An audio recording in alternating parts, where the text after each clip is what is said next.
vamos a probar, cometes un error, no importa, podemos regresar. Toma la decisión, hazlo, pero también asume después la responsabilidad de lo bueno o malo que pueda suceder y aprendamos de eso. Toma una decisión rápida, probablemente no va a ser la mejor, pero la tengo que tomar y después ya veo qué consecuencias trae esa decisión para poder avanzar.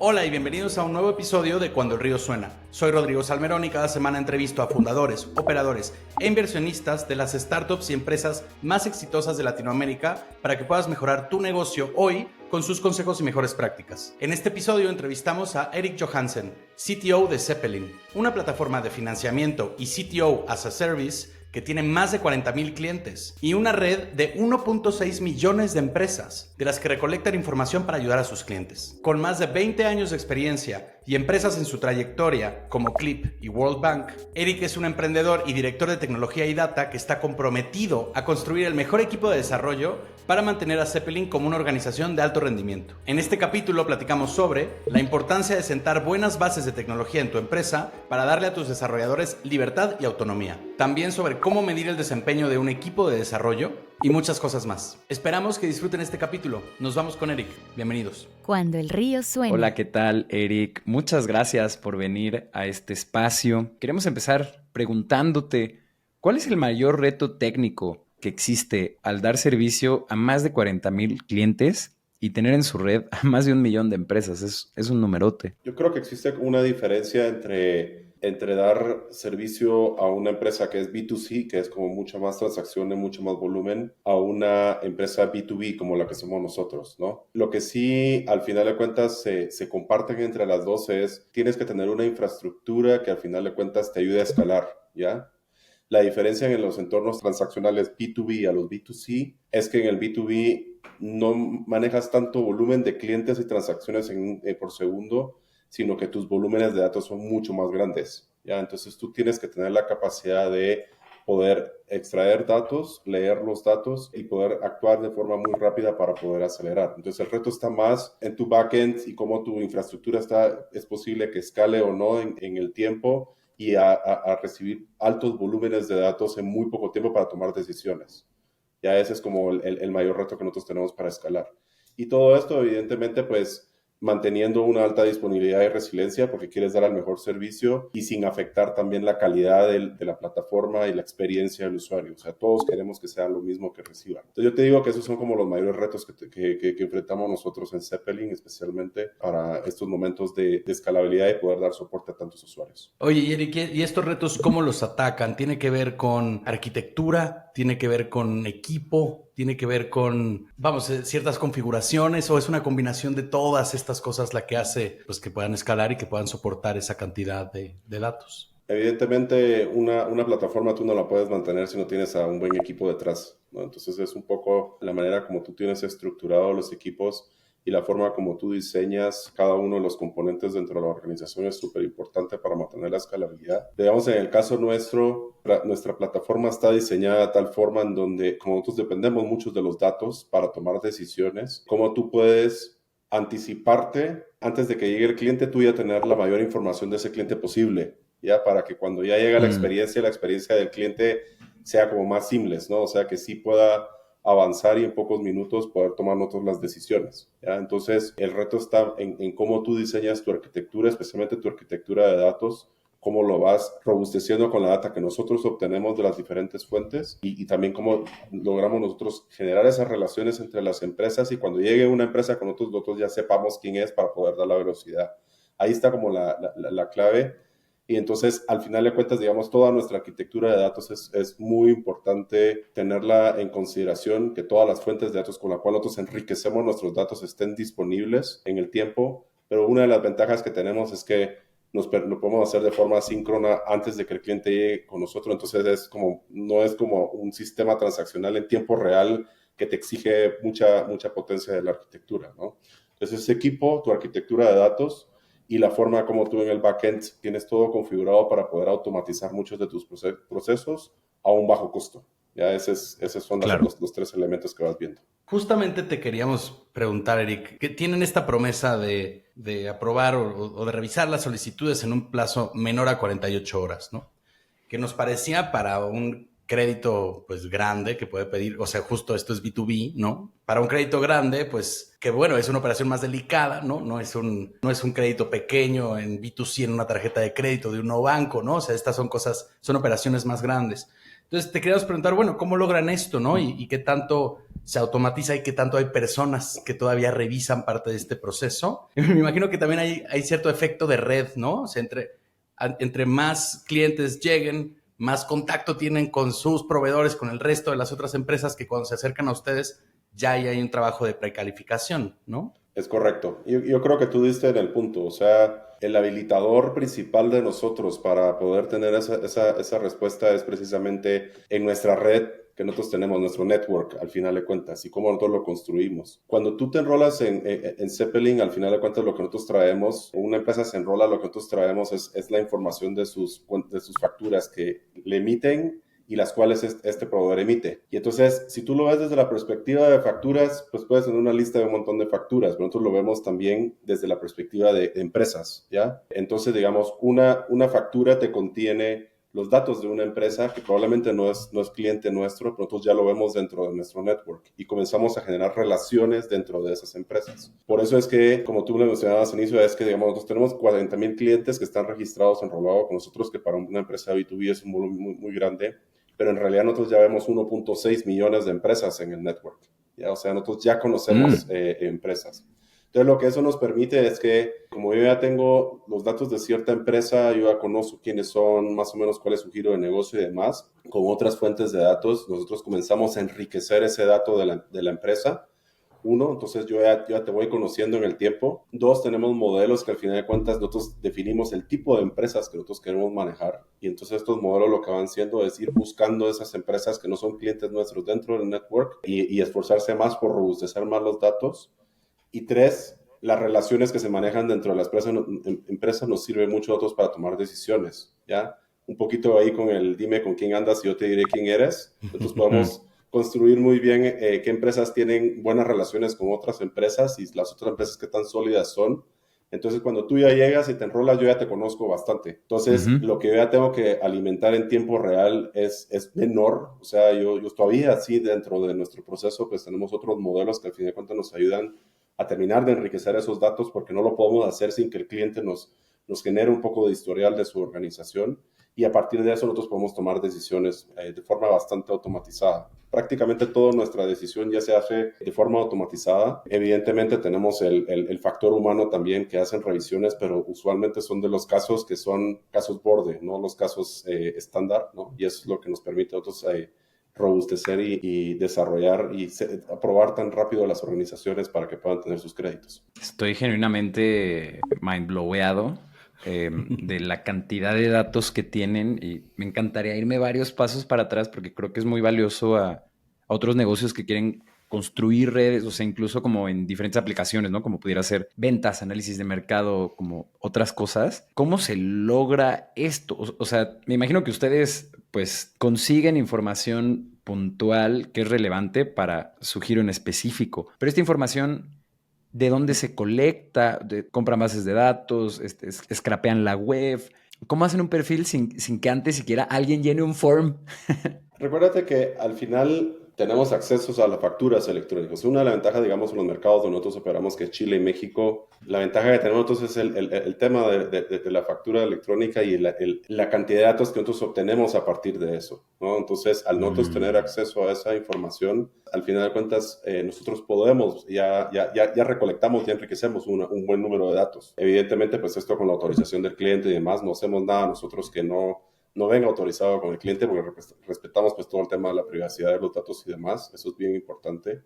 Claro. Y de ahí existen otro tipo de fuentes de datos donde tú puedes ir trayendo, como tú dijiste, o sea, scrapping de la web, hay temas del mercado, de segmentos de mercado, información pública que está disponible y a partir de eso nosotros vamos trayendo toda esa información y vamos enriqueciendo los datos que tenemos. Tenemos un equipo muy sólido dentro de la organización que ese es su rol, eso es básicamente su rol, es cómo enriquecemos más los datos y qué otras fuentes de datos tenemos para poder nosotros seguir enriqueciendo nuestra información. Y lo que esto nos permite no solo es, digamos, ofrecerle a la organización servicios financieros, que es como por lo que Zeppelin ahorita es más conocido, sino que en realidad nosotros, nuestro set de herramientas va más allá. O sea, yo ya te puedo yo me convierto en tu CFO digital para la empresa, en donde yo te permito a ti con toda la data comenzar a tomar decisiones de financieras, tu flujo de caja. Yo te digo, mira, o sea, con las ventas que tú tienes, el momento que vas a cobrar y las responsabilidades que tienes para cobrar, no le vas a llegar, ¿ya? O sea, yo te ayudo, pero te aviso con anticipación para que nos vayamos preparando y todo eso lo vamos obteniendo a partir de la data, ¿no? Pero es un trabajo que ha tomado un buen tiempo, años, no es fácil hacerlo, toma su tiempo, ¿ya? Y es como muy creativo la parte de ir enriqueciendo esos datos, pero se puede hacer. Hay fuentes de datos que existen en el mercado donde tú puedes ir enriqueciendo tu información. Ahorita que mencionaste que son muy conocidos por la parte financiera, pero que cada vez son más robustos del lado de inteligencia financiera, ¿no? No de la parte de los créditos, sino de la parte de data hacia los clientes. Cuando estábamos echándonos todo el clavado y haciendo nuestro due diligence, ¿no? Para poder tenerte aquí de invitado, nos encontramos justo que Zeppelin tenía estos dos brazos, ¿no? El brazo de data y el brazo de crédito. Y dijimos, qué interesante, ¿no? Porque así como un montón de empresas que se dedican, o de fintech, ¿no? O todavía no de fintech, ¿no? Un montón de empresas que se dedican a hacer algo y luego terminan dando créditos. Tuvimos la impresión de que aquí había empezado al revés, de que primero habían comenzado dando créditos y que después habían empezado a desarrollar la parte de data. Esto sí fue así, ¿verdad? Sí, es correcto. Qué interesante, porque la tendencia, pues casi que el 99% de las veces es en la otra dirección, ¿no? O sea, primero hay un Sí. servicio que comienzan a usar en B2B, a recolectar información, y ya con esa información ofrecen créditos, y pues nada más me parece curioso que ustedes lo hayan hecho al revés, ¿no? Sí, y recuerda que, digamos, o sea, la parte de lending es la parte fácil, si lo quieres decir así, desde la perspectiva de cualquier servicio financiero o fintech que tú tengas. O sea, la parte delicada y compleja de esto es tus modelos de riesgo y cómo tomas tú las decisiones para Claro. pues, evitar que no te vayan a quebrar una empresa que saque un crédito y no te paguen, ¿no? Pero de ahí en fuera es algo que en realidad ya está como muy manejado. Pero digamos, nuestra visión al final de cuentas y desde el inicio nosotros nos decimos que somos el CFO digital de las pymes, ¿no? O sea, o de las empresas ahora, porque también vamos hasta corporativos nosotros atendemos. Y sabíamos que la data era el game changer para todo esto, pero llegar a este punto y construir esta data y la propiedad intelectual que nosotros tenemos desde esa perspectiva toma tiempo. Entonces teníamos que tener una entrada, desarrollamos un producto donde nos convertimos muy buenos en ambos mercados, generamos esa atracción y no lo vamos a dejar de hacer porque pues, es nuestra vaca de leche al final de cuentas. Al final estamos ampliando mucho más nuestros servicios y convirtiéndonos en una plataforma SaaS en donde le damos les habilitamos toda esa plataforma a las organizaciones para que puedan tener éxito, ¿ya? Recordemos que, digamos, en los diferentes mercados de América Latina y en el mundo, las pymes es lo que más representa ingresos es los mayores generadores de trabajo en el mundo, al fin de cuentas, no digamos en América Latina. Y en la realidad de México es eso, o sea, las pymes es el 80% de los ingresos, un porcentaje muy alto. Lo que nosotros buscábamos es, no solamente les queríamos ir a ofrecer servicios financieros, sino lo que nosotros entendemos de las pymes es que usualmente son los dueños, ¿no? O sea, el papá, el hijo, los hijos, la esposa, los tíos que trabajan ahí y el 99% de su tiempo se dedican a vender, porque si no venden, pues no ganan, ¿no? Entonces de repente llega el último mes cuando tienen que pagar y dicen, tengo que pagar mis cuentas, ¿no? ¿Y qué le hago? ¿Cómo le hago? Entonces lo que desarrollamos es esa herramienta precisamente para poder ayudarlos y decir, no te preocupes, yo te voy a notificar cuando tienes que pagar, si te hace falta dinero, pues yo te lo doy, yo te lo puedo prestar y si no, pues te digo cómo pagarlo y cuál es la mejor forma de manejar tus finanzas. Y eso es el objetivo inicial y cómo lo hemos construido, pero teníamos que construir pues toda la data que necesitábamos para poder llegar a ese punto.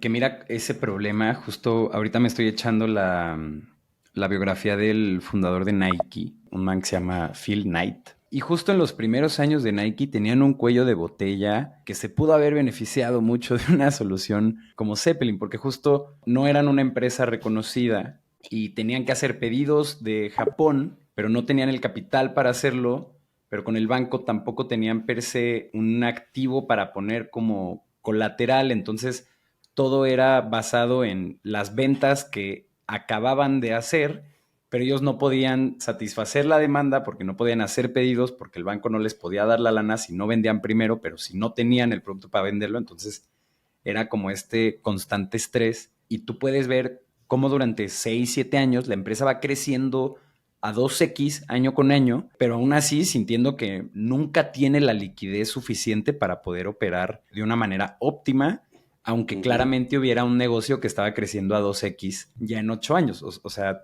vaya, en una regla de crecimiento compuesto, pues esa es una gran compañía, ¿no? Pero no es Total. claro para los bancos, para el sistema actual, también eran los 60, eran otros tiempos completamente. Pero bueno, muy interesante. Y hablando justo de fundadores así de icónicos como este hombre Knight, vimos en LinkedIn que te echaste una opinión del último artículo de Paul Graham que ahí shakeó las cosas en internet, ¿no? Fue muy controversial, donde habla del Founder Mode. De entrada, para los que no lo han leído, ¿podrías darnos una introducción al artículo? Y también, ¿cuál es tu reflexión alrededor de él? ¿Cuál es tu take en el Founder Mode? Lo que dice el artículo en realidad no es una novedad para los que hemos estado como en el entorno de emprendimiento todo el tiempo. O sea, existen como dos tipos de personas que gestionan empresas. Está la parte que es como el manager mode, ¿no? y el founder mode. ¿Ya? El manager mode es mucho de, te voy a definir la estrategia, definimos las métricas, los objetivos y todo eso que no lo dejas de hacer tampoco en las startups. Pero muchas veces es como, te lo dejo y tú trabaja y después tráeme resultados, ¿no? O sea, no te ensucias ni te metes tanto en la mano, en la operación como para poder trabajar eso. Lo que dice el Founder Mode es que, como todos los que hemos estado en emprendimientos sabemos que es eso, es que te toca no solo dedicarte a lo que es tu trinchera, tu cancha, sino hacer otras cosas más. O sea, va desde salir a vender a la calle, entender ver bien dónde están los problemas, irte a la operación, resolver tus problemas, sentarte con el equipo y codear a veces cuando es necesario, cuando no te sales, o sea, meterte a pensar muchos de los temas hasta servir el café, ¿ya? O sea, te toca eso porque tú eres el que tienes en la mente la idea, ¿ya? Y tienes que contagiar y que el negocio comience a avanzar con esta idea. Por lo general son nuevas ideas o ideas disruptivas que no existen en el mercado y el que lo tiene en la mente es este founder, ¿no? Entonces, a fin de cuentas, tú tienes que estarte metiendo para asegurarte de que la operación pueda funcionar y avanzar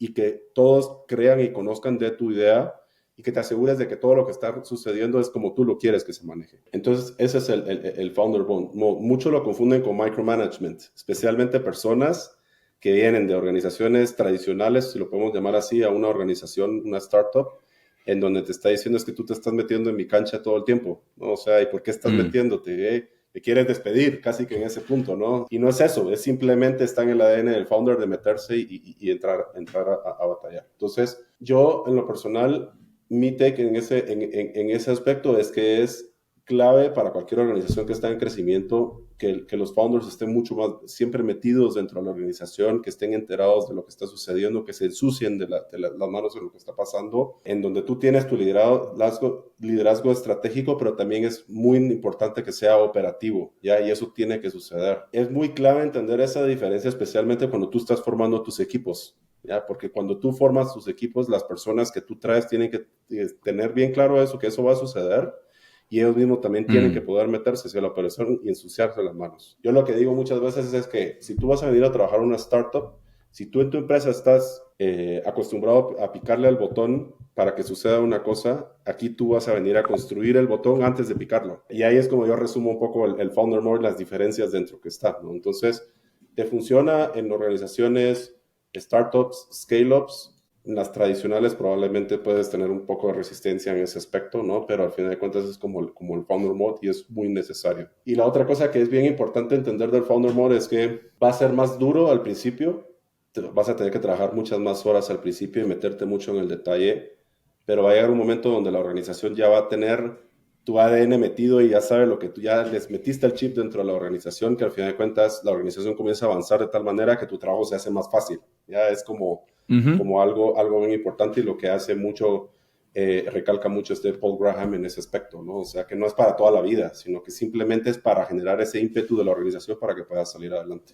Claro, y un montón de veces toca entrar en Founder Mode. O sea, el más lógico es cuando no existe alguien que cubra el trabajo que se tiene que hacer igual para avanzar, ¿no? Justo yo cuando leí el artículo me identifiqué mucho con cómo construimos nuestra agencia de producto con Rodrigo, porque muy inocentemente dijimos, bueno, pues hay que hacer la landing page y hay que empezar a postear y a ver si hacemos este podcast y oye, que el primer cliente que nos quiere pagar con 7 pagos, bien raro, pero pues es el primero, dile lo que sea, ¿no? Ya estamos haciendo cobranza y diciendo que hizo un montón de proyectos y luego llega el primer empleado, pero es alguien que nunca había trabajado, entonces se convierte en, ok, te delego, pero también te enseño a trabajar. O sea, son tantas las cosas que tienes que hacer y tantas las capuchas que te tienes que poner, que muchas veces pareciera que una empresa no arrancaría si no hay alguien que está en founder mode para llevarla de 0 a 1. Y luego me gusta mucho cómo, pues cómo lo frameas, ¿no? Y también Paul Graham, de que no es para siempre. Esto es algo, es un ADN que se inyecta.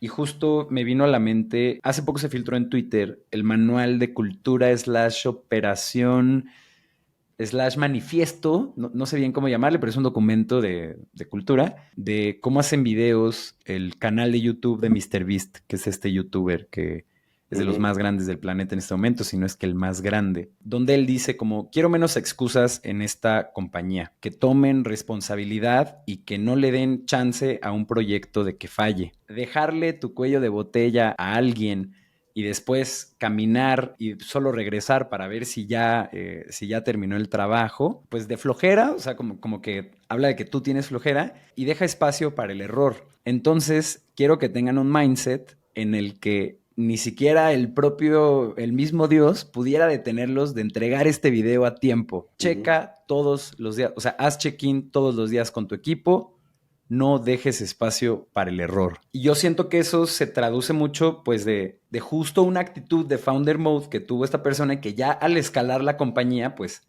tienes que empezar a documentar un poco cuál es este acercamiento a construir cosas y después tienes a una horda de gente, una pequeña aldea de gente que piensa igual y que hace el trabajo así, pero si tú no te manchaste las manos primero, es muy difícil que eso vaya a suceder. Y tú dijiste algo como muy clave y es la parte de la toma de las decisiones. O sea, es muy importante también que tú habilites un framework para que tu equipo pueda tomar decisiones sin que te vengan a consultar. O sea, y que tomen el accountability y el ownership de eso. Evidentemente hay ciertas decisiones que tú quieres que si va a generar un impacto muy grande o no hay un retorno a la decisión que tomes, ven y consúltame.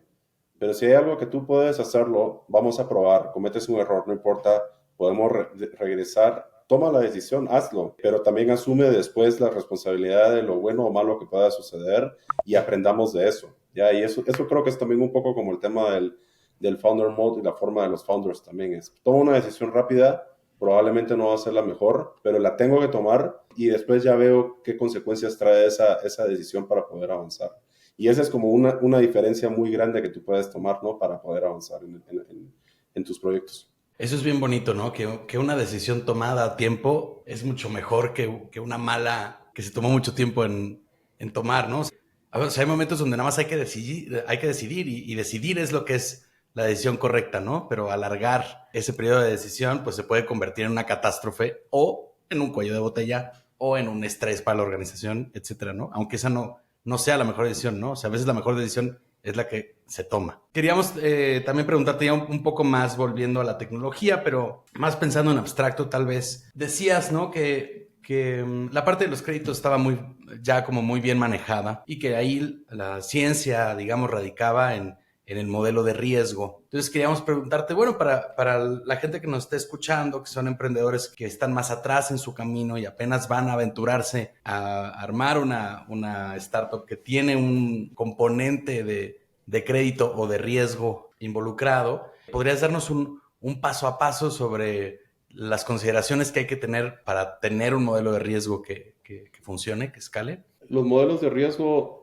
no es algo que tú vas a construir hoy y ya tienes la solución y ya se resuelve en el momento, ¿no? O sea, es algo iterativo y que constantemente está cambiando, ya que eso es como súper, súper importante tener. Entonces, digamos, si te lo puedo definir en algunos pasos, digamos, el primero y súper importante es definir claramente qué datos son los que vas a utilizar. ¿Qué datos vas a utilizar tú para ver qué riesgo, cómo vas a evaluar el riesgo del cliente y demás? Entonces, tienes que definirlo muy bien y entender cómo vas a obtener tú esos datos. Como lo explicaba anteriormente, eso fue uno como los mayores retos que nosotros tuvimos dentro de Zeppelin y seguimos teniendo hasta el día de hoy, es cómo seguimos enriqueciendo los datos para tomar mejores decisiones. Eso es como muy, muy importante. Pero de ahí, yendo un poco en la línea de lo que hablábamos, hay que tomar una decisión y cuándo avanzar. El segundo, ya construyes tú un modelo base y es muy importante validarlo con algún dataset histórico, ¿ya? O sea, digamos, si tú ya decidiste qué datos vas a utilizar para poder evaluarlos, consigue datos históricos que te ayuden a validar el modelo.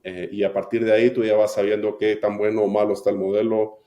Si tú estás comenzando en eso, puedes comenzar a dar uno que otro crédito sabiendo que vas a tener un riesgo, ¿ya? O sea, muy probablemente tu modelo no te va a dar un default de créditos de un 0.5%, va a ser 10%, pero tú asumes ese riesgo, pero ya comienzas a validar en el mercado tus modelos y cuando llega a ciertos números que ustedes definieron y ciertos criterios que ustedes definieron de los modelos de riesgo para poder tomar las mejores decisiones, entonces pues ya lo integras a tus sistemas y ya comienzas tú entonces a sacar, pues, desarrollar tus modelos, a dar tus procesos de underwriting, tomar decisiones a partir de esos modelos y después esto es la cuarta parte es que tú tienes que meter un governance muy robusto que te permita a ti obtener feedbacks de cómo están performando tus modelos y cómo los vas mejorando en el tiempo. ¿Ya? O sea, siempre va a haber un equipo que va a estar haciendo eso. Al final de cuentas, también nosotros tenemos que entender que el riesgo y el fraude va cambiando. ¿Ya? O sea, siempre van adelante de uno. ¿Ya? Entonces uno tiene que ver cómo puede uno ir más adelante de ellos, especialmente en nuestros países, ¿no? En México no digamos que el fraude es como está a la orden del día, entonces el tener esos feedback loops es bien importante. Si es de entender que no desarrollas un modelo, ya lo dejas ahí, ya funciona, lo dejas ahí, en una semana ya no es válido. Entonces tienes que tener un governance muy bueno para los feedbacks que vas obteniendo, vas viendo cómo va funcionando tus modelos, tienes que medir muy bien el performance de tus modelos y lo vas mejorando conforme vas teniendo la capacidad. Yo te diría que esos son como los 4 pasos principales para poder tener un buen modelo de riesgo robusto dentro de tu organización. Es sorprendente la cantidad de fintechs que han venido a este espacio a platicarnos de qué es lo que hacen. Y yo hasta el día de hoy entiendo ya cómo se construye este modelo de riesgo, ¿no? Claro que sé cuál es su fin, para qué sirven, pero nunca nadie nos había dado un walkthrough y creo que lo necesitábamos en gran medida porque sí vienen un montón de fintechs, justo. Eric, justo gran parte de tu responsabilidad ahí en Zeppelin es construir equipos de alto rendimiento, ¿no? Esto también es algo que encontramos en tu LinkedIn y es natural por la posición que tienes. ¿Cómo llegas a esta gente de alto rendimiento? También algo que siempre es una pregunta de alguna forma obligada a los líderes de tecnología. ¿Te ha pasado que alguien no trabaje o que tenga otros 2 jales y no esté performeando de la mejor manera? ¿Cómo manejas y cómo detectas esos casos que luego son tan comunes en este ecosistema? Construir equipo de alto rendimiento, construir equipo primero, ya, y después de alto rendimiento, yo te puedo decir que es uno de los mayores desafíos que existen, pues que al final es con personas que estás tratando, ¿no? Y cada persona es un individuo diferente y piensa diferente, opina diferente, viene de otra cultura, especialmente cuando tienes equipos distribuidos en diferentes culturas, latitudes y longitudes, se vuelve más complejo todavía. Personalmente, creo que es uno de los mayores desafíos en un rol como el mío. En mi caso, es la parte que más me gratifica a mí. ¿Ya? O sea, cuando tú logras construir eso, me encanta. O sea, a mí construir equipos y personas me encanta. De hecho, yo siempre lo que digo es que la parte que yo más disfruto de mi trabajo es ver cómo una persona, tú conoces a una persona y está en un momento de su vida y cuando terminas esa relación, porque o la persona se fue o tú te vas a otro reto o pues las circunstancias de la vida, cómo esa persona creció y salió y sigue evolucionando en el tiempo. Ya, eso es lo que yo más disfruto, ¿no? Y he tenido la oportunidad de trabajar con varias personas que me han adoptado pues como mentor o coach o como tú lo quieras decir de guía. Yo lo hago muy natural y lo vas evolucionando. Pero regresando a tu pregunta, cuando yo creo eso, yo me enfoco en 4 cosas principales.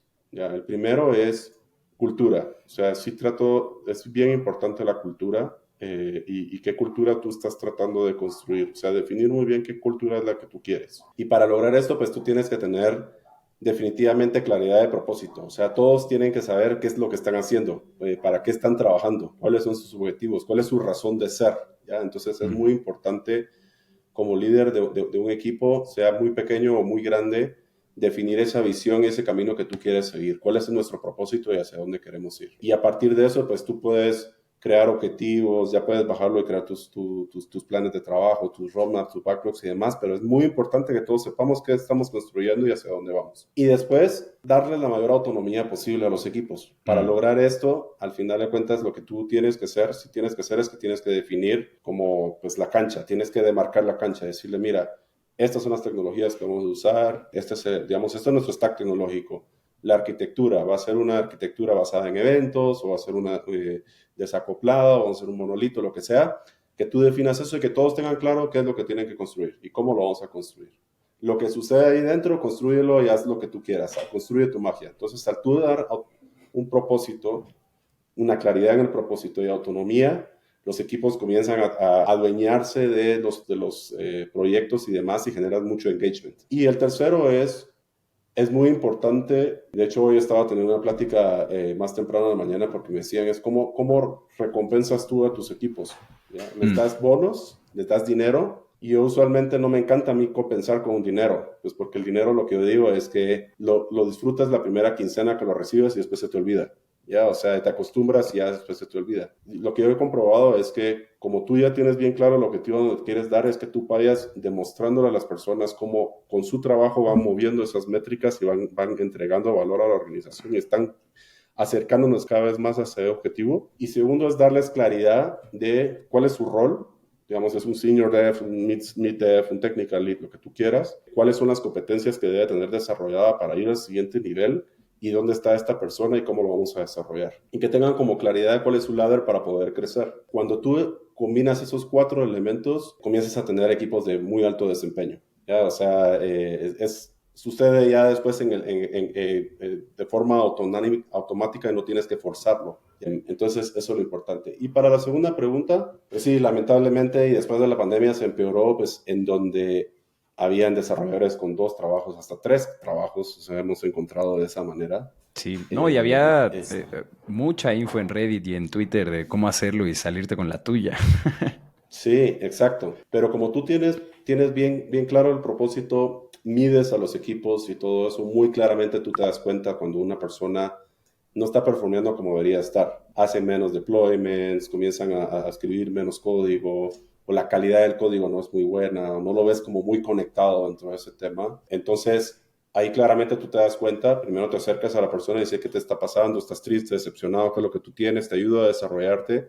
Y si sigue ese comportamiento, pues el mundo de la tecnología es muy chico, pues, o sea, la verdad, todo el mundo se conoce. O sea, entonces tú puedes preguntar y rápidamente te enteras cuando están personas. En mi forma de pensar es, si yo encuentro que tengo una persona que tiene 2 trabajos, cero tolerancia en ese aspecto, se termina dentro del equipo, porque una de las cosas que yo valoro mucho dentro de una organización es la transparencia completa de la comunicación. Mi comunicación es muy transparente. Me encanta esta verdad, ¿no? De que el mundo de la tecnología es muy chiquito, ¿no? Y que siempre se puede salir a preguntar, oye, ¿de dónde venías?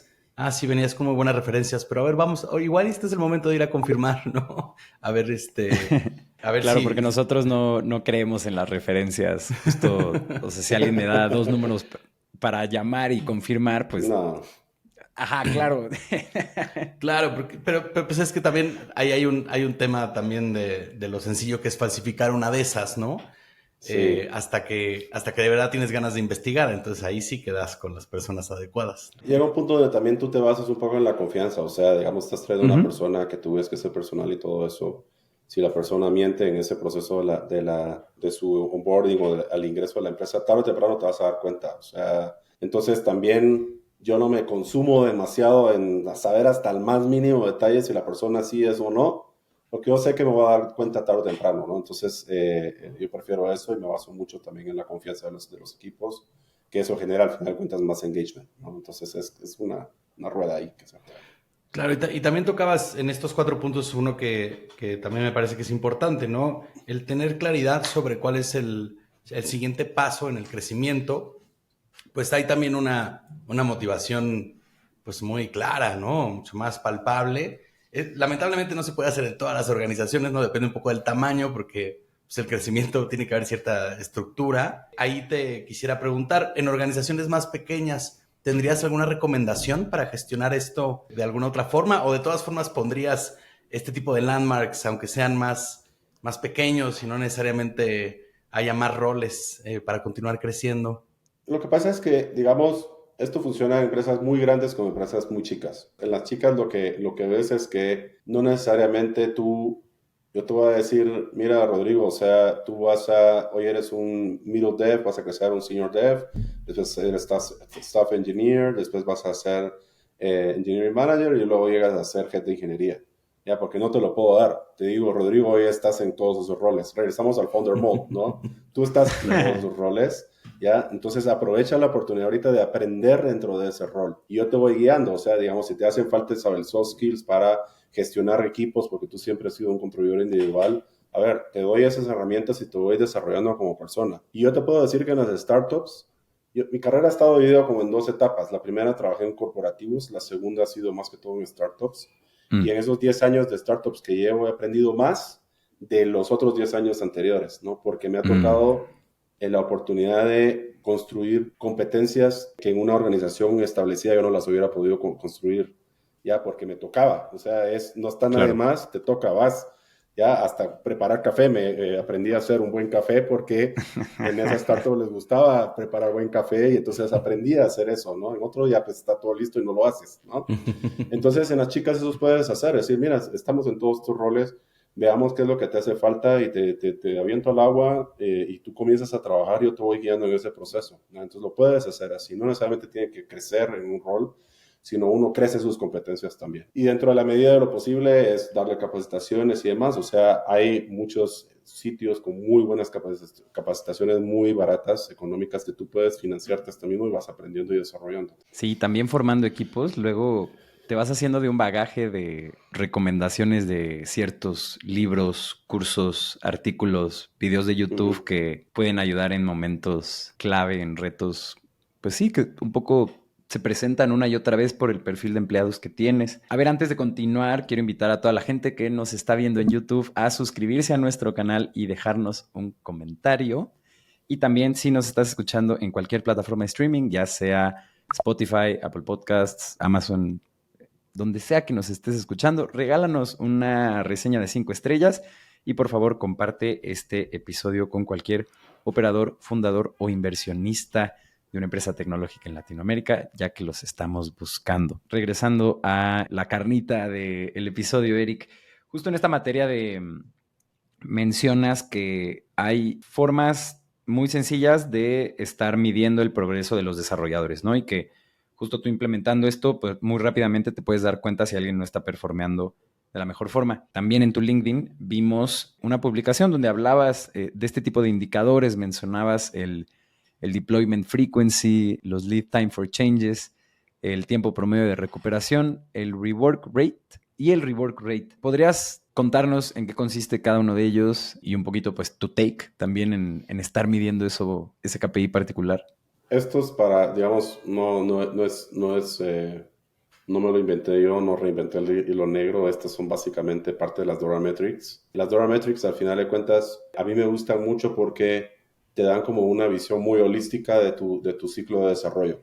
¿Ya? Eso es como muy importante porque ataca a diferentes partes, ¿no? Una no puede vivir sola sin las demás, ¿ya? O sea, una se complementa con la otra, es muy importante. Y lo segundo es lo que te permite también es detectar equipos que están queriendo como truquear, hacer trucos ahí para poder de verdad que se vean bien las métricas, ¿no? O sea, porque todas se tienen que hablar. Las que hoy en día yo estoy utilizando, hay otras más, ¿no? Pero las que hoy en día yo estoy utilizando es primero la de Lead Time for Changes, porque al final de cuentas lo que te dice esta es que comienzas a medir el tiempo desde que haces tu primer commit, ¿ya? Hasta que tu desarrollo está en producción, ¿ya? ¿Por qué mido hasta esa parte? Porque en realidad donde tú comienzas a generar valor o tu desarrollo comienza a generar valor es cuando ya está en producción y que los clientes lo están usando, ¿ya?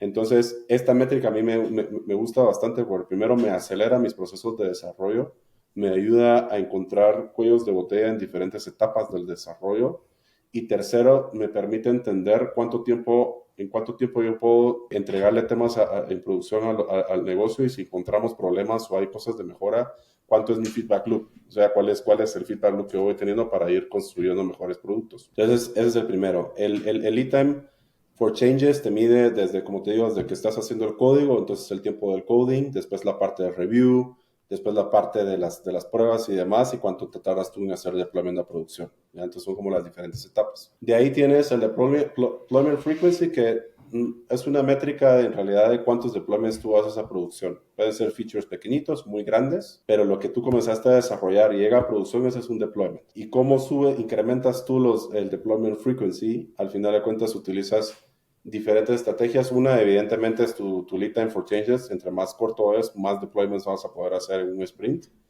Pero el segundo te obliga también a pensar un poco qué tan pequeñas puedo hacer mis features y mis historias. Porque una de las conversaciones más típicas que tienen entre producto e ingeniería es precisamente, hazme tu historia más pequeña, porque está muy grande, es muy compleja y me va a tardar mucho tiempo desarrollándolo, ¿no? Entonces tú logras reducir tus historias a el mínimo tamaño posible para que lo que llegues a producción sí genere valor y no esté parcial lo que estás sacando, ¿no? El segundo elemento de por qué me gusta medir esto a mí es porque cuando tú tienes historias de usuario más pequeñas y haces más deployments a producción, tu código tiene una tendencia a ser de mayor calidad. Y eso está comprobado. O sea, de hecho, hay muchos estudios que todos pueden leer. Hay muchos estudios, incluso los estudios de Dora lo validan, en donde tú incrementas tu velocidad de deployments, haces tus historias más pequeñas, lo que te conlleva desarrollar con más calidad porque el código es más pequeño, hay menos espacio de cometer errores y desarrollas con más calidad, que me lleva al tercero, que en realidad calidad es la suma de muchos indicadores que tú mides, o sea, tienes change failure rate, tienes rework, tienes refactoring, hay muchas métricas que tú puedes ver. Hoy en día a mí me interesa la de rework, porque lo que es rework es, tú lanzas un código a producción y dentro de los siguientes 21 días, si tú a ese código que lanzaste a producción le haces un cambio al código, es porque hubo un problema de calidad. Ya tú tuviste que mejorar tu código.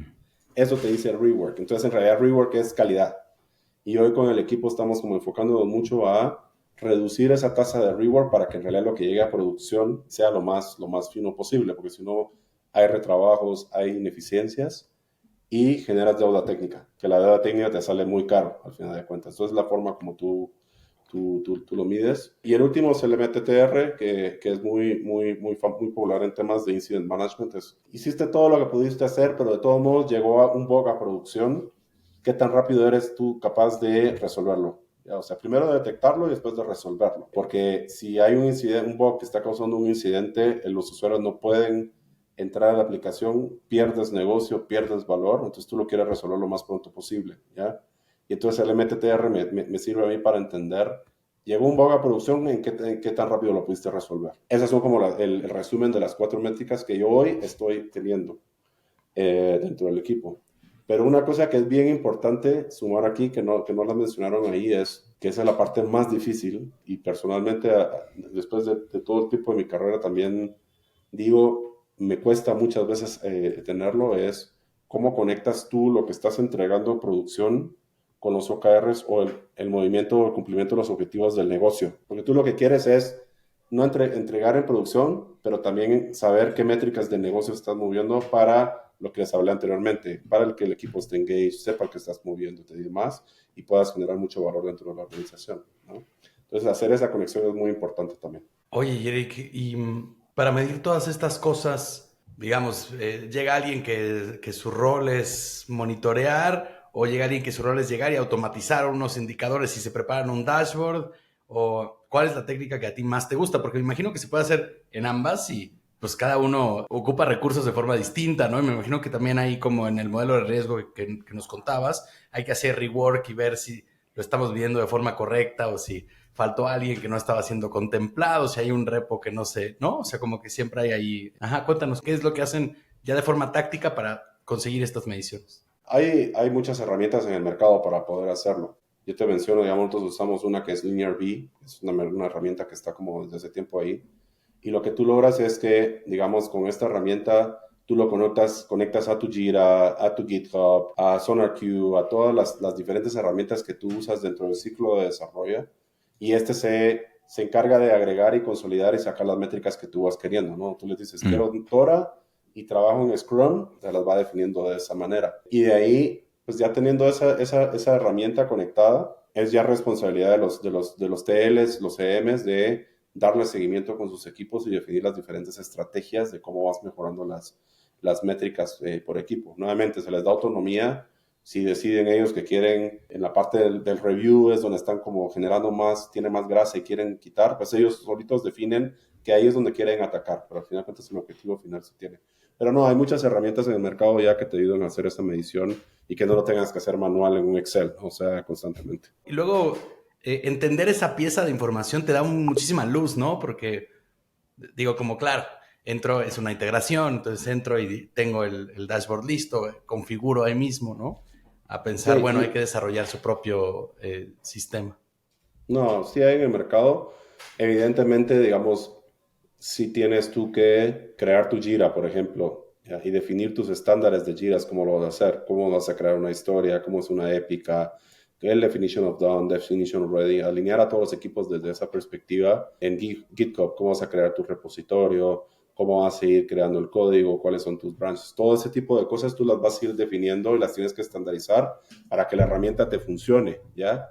Pero ya una vez eso funciona, lo conectas, esas herramientas se alimentan solas y te comienzan a generar esos insights que tú quieres, ¿no? Y hay unas muy poderosas, muy buenas en el mercado. Algo que nos llamó la atención, Eric, fue que ahí lurkeando en tu perfil de LinkedIn, nos dimos cuenta que como de 5 meses para acá, estás publicando justo publicaciones, semi-ensayos, podríamos decirle, mini blog posts, tal vez, de manera religiosa cada semana. Cosa que, o sea, el acto heroico no está en publicar varias de estas piezas, sino en lograr la periodicidad de hacerlo semana con semana. Entonces, queríamos preguntarte, ¿cómo estás afrontando tú este reto que es como muy nuevo, donde eres líder de una empresa y se espera que seas activo en particularmente LinkedIn o en redes sociales y tener como una presencia positiva? ¿Cómo estás descifrando esto? Porque hay un montón de gente que se empiezan y 3 semanas sí publican algo y luego ya se les cae el sistema o se desmotivan o se quedan sin ideas o neta son 1000 problemas los que surgen. Entonces, cuéntanos ahí cómo le estás haciendo. Como lo mencioné anteriormente, lo que yo disfruto es enseñar. Siempre he tenido en mi mente que si yo nunca he sido celoso en enseñar todo lo que he aprendido, ¿ya? Porque yo sé que si yo enseño lo que he aprendido a otras personas, sean que trabajan conmigo o no, yo voy a crecer y aprender también como persona. Entonces, en realidad, no me es difícil el encontrar el contenido porque tengo todas las semanas historias que contar. ¿Ya? O sea, y una de las prácticas que yo sí hago dentro de mi día a día es que todo lo que voy aprendiendo, lo que voy entendiendo, lo que va sucediendo, yo tomo nota. O sea, yo guardo todo y escribo todo lo que tengo que hacer. Escribo muchas veces en papeles. Mi esposa a veces se enoja conmigo porque tengo papeles por todas partes, pero escribo todo eso. Yo soy una persona que me levanto muy temprano en la mañana y es de lunes a domingo. O sea, tú me tienes a mí un Mm. domingo a las 5 de la mañana ya despierto porque es el momento donde mi mente está más lúcida. ¿Ya? Entonces yo lo que he agarrado es un sistema en donde los domingos, 5 de la mañana, me levanto y escribo. Y escribo la cantidad de artículos que al final de cuentas me dé el tiempo para pensar y donde digo, ya, hasta aquí llegué. A veces escribo uno, a veces escribo tres, a veces cinco. Y la ventaja que tú tienes es que después los puedes programar en LinkedIn, dejarlos ahí, entonces vas acumulando como un poco las historias. Entonces así es como vas generando esa constancia de las publicaciones. Y hay domingos donde me levanto y digo, no, hoy voy a ver la Fórmula 1 porque no me interesa escribir y lo hago, pero yo ya sé que tengo mi backup ahí de historias publicadas. ¿Y por qué lo he hecho? Porque llega un momento en tu carrera profesional donde has aprendido tanto que me parece como un poco egoísta no compartirlo. Entonces es un poquito como payback o pay it forward, ¿no? O sea, te estoy enseñando lo que yo sé para que tú puedas después desarrollarte como carrera profesional. Entonces en realidad lo disfruto, ¿no? No es algo como que me cueste, lo estoy haciendo porque en Zeppelin me está diciendo que ahora tengo que publicar, no. En Zeppelin no me están diciendo nada, yo lo estoy haciendo por mi propio gusto, porque al final de cuentas es lo que quiero, enseñar lo que he aprendido. En algún momento escribiré un libro tanto de tecnología como otro que le pongo yo lo que callamos los hombres, ¿no? O sea, que esas son otras historias de vida, pero al final de cuentas es lo que quiero hacer. O sea, es como el camino que quiero ir, entonces no me cuesta, la verdad. Y ese es, yo ya formé mi sistema, cada quien va a tener un sistema diferente, el mío es ese. Pero básicamente Sí. es sumar lo que he aprendido y escribir y pasarlo en limpio y después publicarlo y dejarlo programado para que se vayan publicando. Fenomenal. Yo creo que este principio de arrojarle a la red todas tus lecciones, todos tus hacks, todo lo que has aprendido, haya sido largo o corto tu camino, es al final del día lo que vuelve tan poderosa a esta red, ¿no? O sea, justo es una idea medio Aaron Schwarzesca, esta de que todo el conocimiento sea libre, pero es verdad, o sea, y en medida que las mejores soluciones estén a una búsqueda de Google o a un prompt del GPT y que sean accesibles para nosotros, pues vamos a desarrollar mejores soluciones para los problemas que enfrentamos y vendrán nuevos problemas, pero con esta dinámica, pues se puede atacar todo de una manera mucho más ágil y genuinamente en red. Es muy padre darle información al internet cuando tienes una perspectiva que parte de un principio como este. Un trade-off positivo que he tenido de esto es que me ha permitido conocer diferentes personas. Bueno, los conozco a ustedes el día de hoy, me imagino, por muchas de esas publicaciones, pero he llegado a conocer personas muy interesantes con las cuales yo me puedo sentar y tener discusiones y he aprendido de esas personas, ¿no? Entonces, eso es algo que me motiva a mí en realidad también, ¿no? Y como tú dices, la red LinkedIn es muy poderosa para eso y es más poderosa de lo que uno cree, ¿no? Entonces, para mi objetivo me está funcionando. Fenomenal, pues vámonos con eso. Muchísimas gracias, Eric, por venir a este espacio, por abrirnos la cortina de cómo están sucediendo las cosas ahí en Zeppelin, por contarnos tú de tu propia experiencia también, todo lo que has aprendido y todo lo que pueden llevarse los emprendedores u operadores que están escuchando esto el día de hoy. Y también queremos agradecerte a ti que llegaste hasta este punto del capítulo. Y recordarte que en cuandoelriosuena.com tú puedes suscribirte a la newsletter de este programa y recibir una notificación cada lunes que publicamos un capítulo de manera religiosa. Pero bueno, gracias Ro por un capítulo más codo a codo. Eric, una vez más gracias y gracias al equipo de producción que hace esto posible.